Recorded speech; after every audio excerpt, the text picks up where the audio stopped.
Пока мы все в ожидании очередной части Need for Speed на Frostbite в Чикаго,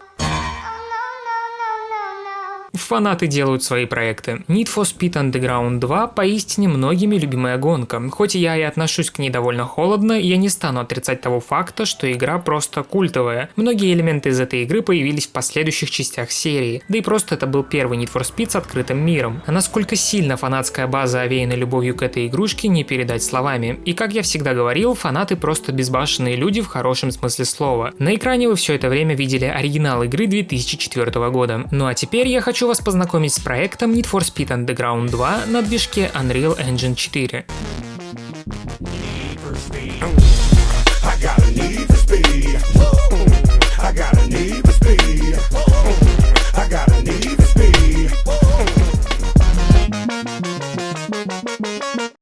Разработчик Иван Новожилов вместе с парнем под ником To Unreal for Underground делают масштабный проект. Время от времени они публикуют геймплей на YouTube как раз под ником второго парня. Для фанатского проекта актуальный билд игры выглядит достаточно неплохо. По некоторой информации, парни собираются выпустить данную игру в открытый доступ для всех желающих, но когда случится этот релиз, неизвестно. Давайте же разберем и посмотрим все геймплейные ролики. Итак, с чего же начать? Первый геймплейный ролик датируется 9 декабря 2021 года. В нем мы видим неоновую подсветку на Nissan Skyline. Все это действие происходит на трассе для гонок Street X. Также впервые мы можем заметить систему работы нитрозакиси, то есть нитро накапливается за разные действия на дороге, типа дрифта и все в таком духе. Стандартная система для гоночных игр. На Nissan явное дело наклеен винил. В описании под этим роликом мы узнаем, что на один автомобиль можно нанести 4 наклейки одновременно. Звук двигателя, а также торможение присутствует. Уже на этом ролике можно заметить, что за работу взялись люди, которые хотят сделать все качественно.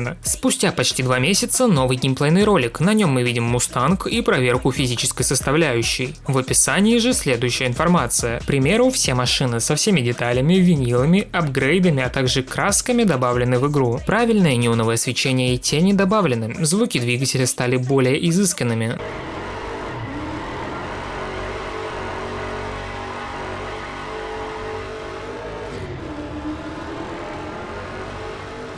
Но все еще также сильно незавершенными. Сделано больше вещей из разных гоночных трасс, но сейчас это не в списке приоритетов, физика автомобилей намного важнее. Мы также можем установить пресеты для автомобилей и сохранять их или загружать любые пресеты в любое время, но пока автор нам этого не показывает. Покажет он нам как раз в следующем ролике, цель которого как раз в этом. Автор загружает и показывает пресеты из игры. Он может загрузить любой пресет и управлять им, но на момент этого видеоролика фары работают лишь у Мустанга. Также здесь автор пишет, что ему не хватает данных для Toyota и некоторых других автомобилей. Так что, ребята, если у вас есть эти данные, то прошу вас помочь парню. Автор действительно не соврал, многие автомобили в этом геймплее мы увидели. К примеру, машина Рэйчел. Следующие 2 ролика — это кусочки работы. Автор пытался решить проблему с коллизией, что ему и удалось. 23 февраля выходит тест звуковых эффектов, а в частности двигателя. Звучит довольно неплохо.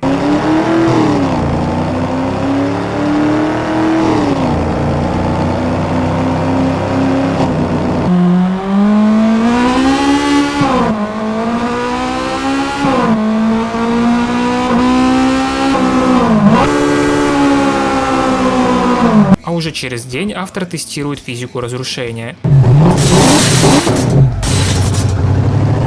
Кстати, в первом геймплейном ролике мы могли увидеть то, что там идет дождь. 28 марта автор впервые показывает систему нитро на практике, а также продувку автомобиля разными цветами. Выглядит это очень эффектно.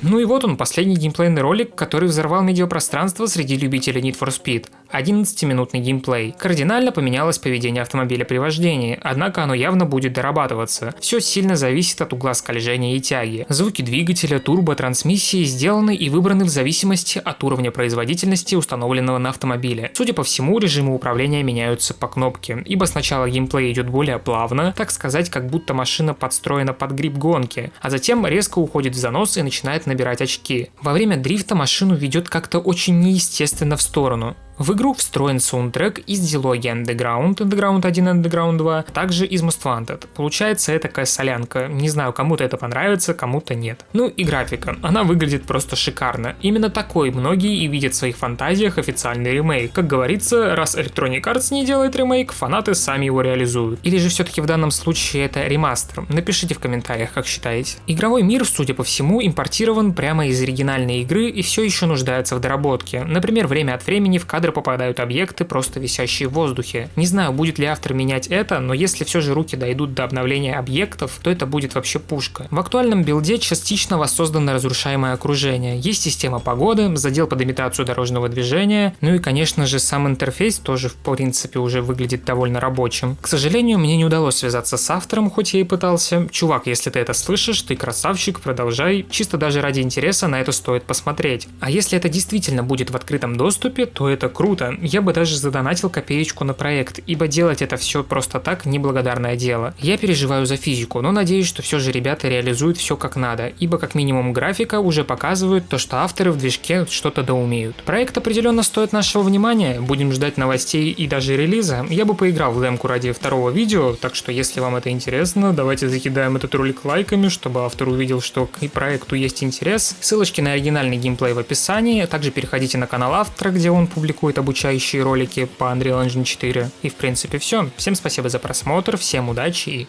пока.